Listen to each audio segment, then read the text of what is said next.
அண்மை செய்தியை பார்த்து வருகிறோம்.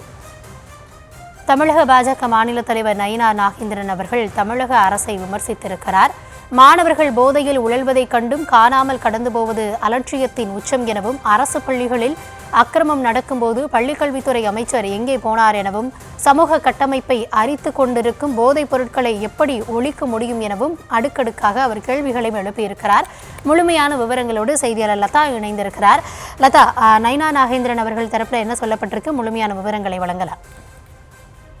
வணக்கம்.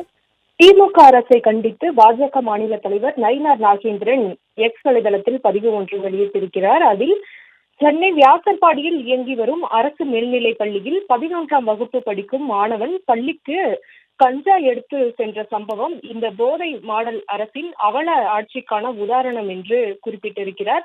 பள்ளி மாணவர்கள் கையில் கஞ்சாவும் பைகளில் பட்டா கட்டையும் புழங்கும் நிலையில் கல்வியில் சிறந்த தமிழ்நாடு என்று விளம்பர விழா எடுக்க திமுக அரசு வெற்றி தலைகுனிய வேண்டும் என்றும் கடுமையாக சாடியிருக்கிறார்.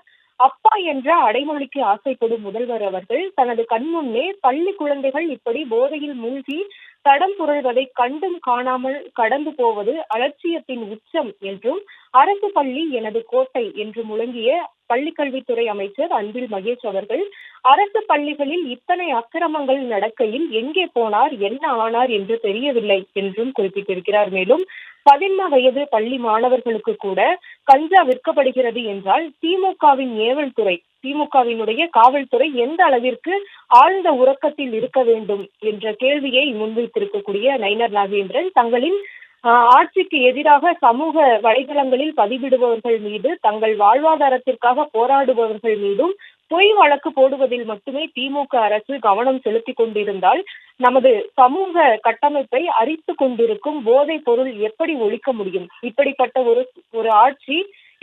ஒரு ஆட்சி அகற்றினால் மட்டுமே தமிழகம் நிம்மதியாக பெருமூச்சு விடும் என்றும் நயினார் நாகேந்திரன் குறிப்பிட்டிருக்கிறார். விவரங்களுக்கு நன்றி லதா.